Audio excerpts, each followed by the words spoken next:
Hello, I'm Kristy Duncan, and I am delighted to be chatting today with Andrea Reeve, who's Head of Business Management, Global Payment Solutions at HSBC based in London. Welcome, Andrea. Hi, Kristy. Good to be with you. Can you start by giving the audience a quick idea about what you do at HSBC? Yeah, absolutely. So my role is fairly broad, but fairly simple, really. I look after all things people, all things customer and client experience, and all things business performance for the Global Payment Solutions team in the HSBC ring-fence bank business. Fantastic. I love it. I'm dying to hear more.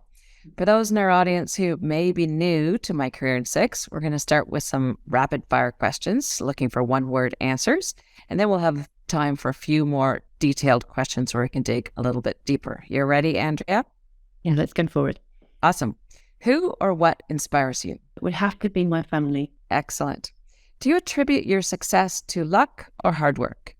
Really tricky, but I think the harder you work, the luckier you get. What drives you?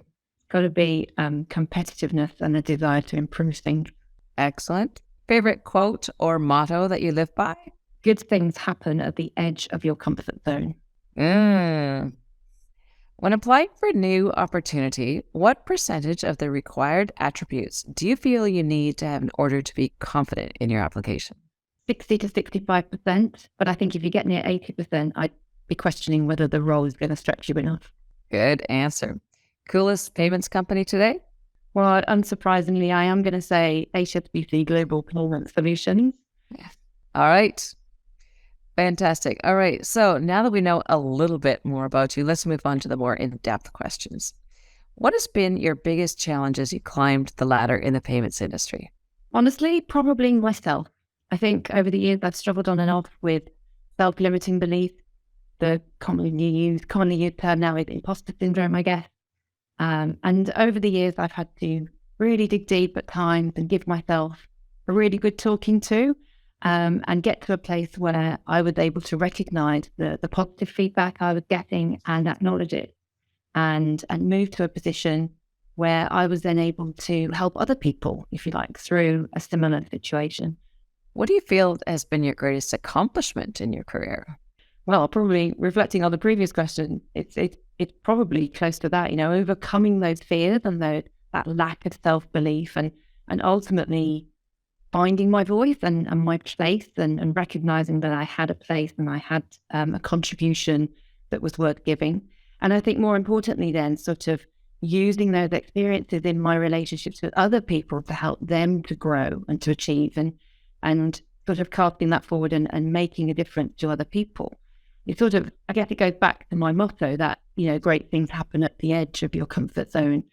I think you have to put yourself out there to really understand what you're capable of.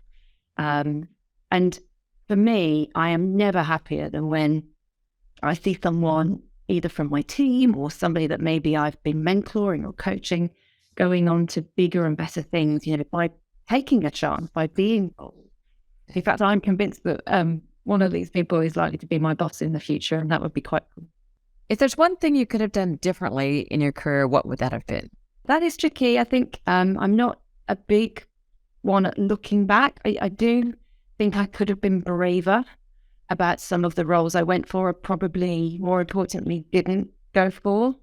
I think, one of the great benefits of working somewhere like HSBC, the size of the firm, there's such variety out there. But it's also a challenge to know what else is out there and where you'd be a good fit. I would definitely have been more curious about other opportunities, more interested in getting to know where my skills were a good match.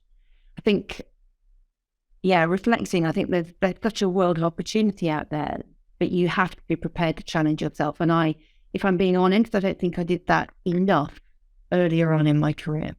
How important have your networks and connections been in building your career opportunities? Yeah, I don't think you can underestimate the importance of a network. I actually don't like the term networking. I think it conjures up this sort of outdated speed dating type approach, which I think can appear quite false. And I think I prefer to think of making connections with people. I think that way everything is much more on a human level. And I don't think you have to assume that it's a one-way street. I think there's sometimes this perception that networking means I must get something out of this person. I think some of the best connections I've made over the years have been where there's a mutual payoff. Befriending someone by showing you've got a genuine interest in them and even showing how you could be of value to them without asking for anything in return. It's really powerful, and it's likely, I think, to get you remembered as well. Great answer. So, as a female leader, you've got this fabulous career, Andrea. How have you helped shape the culture of your business? Culture for me is about our beliefs and behaviours. And I think creating the right environment where people can be at their best is at the heart of that for me. I think in practical terms, that means being open and honest, knowing my team on a personal level, getting to know them, what really makes them tick, what drives them. But it's also about being compassionate and setting high standards and making sure that everyone knows what your expectations of them are. And I think if you can blend that and give that clarity of purpose, then that goes a long way to everyone being on board with the broader goals of the firm. What advice would you give to aspiring women professionals in the payments industry? Okay, I've got 3 quick things. I think absolutely appreciate the value of innovation, but equally that of the people around you. I think in an industry like ours, it's so easy to go down a rabbit hole on technology and innovation, but I think we need to remember that our customers are human, and so are we. And at the heart of it, we're essentially a people business. I think, secondly, figure out what your superpower is and really go for it. Leverage it. Make it something you're known for. I mean, it's pretty basic, really, but it's playing to your strength. I think sometimes we focus too much on our development areas. And the very last thing I think is have humility and don't compare yourself to others. We're all on very different journeys. There is no right or wrong.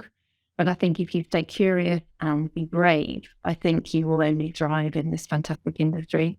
Fabulous words of wisdom. Thank you so much for sharing, Andrea. On that inspiring note, thank you for your time and sharing your career journey with us. Oh, thanks, Kristy. It's been great to speak to you. Fantastic. Thank you to our audience as well for listening. I encourage you to join us all online for the many episodes of My Career in 6, where we chat with inspirational leaders like Andrea from around the world of payments.